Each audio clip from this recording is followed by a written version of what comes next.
Welcome back to Separate Ways. We're looking at Genesis 13, 14 through 18 today. And let's talk about how God speaks here. God speaks. This is the revelation of God. In these last few verses of this chapter, we find Lot and Abraham having finally separated. And then God speaks and he confirms the promises that he has already given to Abram. Do you see the two main things that God emphasizes to Abram here? He would own the land and he would have countless offspring. Remember, Abram doesn't have any land. He's a nomad. He's not homeless, but he doesn't own property. And he has no children. And his nephew just left. So his heir, which would have been his nephew, has just taken off. So again, God is asking Abram to live by faith and not by sight. He doesn't give Abram a timetable or explain how he's going to fulfill these promises.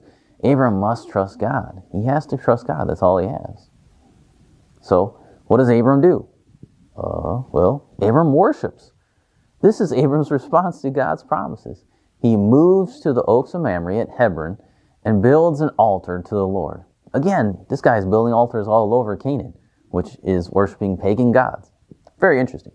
But this is what Abram does. He goes there, hears the word of God speak to him.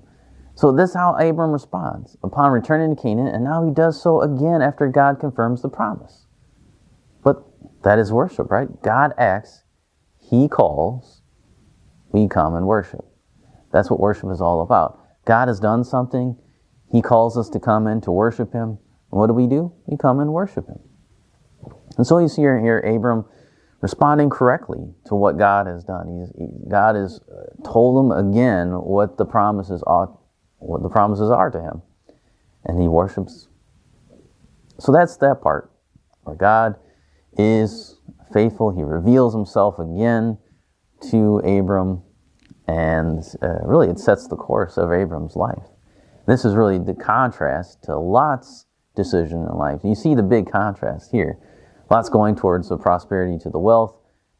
Abram goes towards God, which could mean wealth. Who knows? He doesn't know. That's not a factor. He's just following God at this point.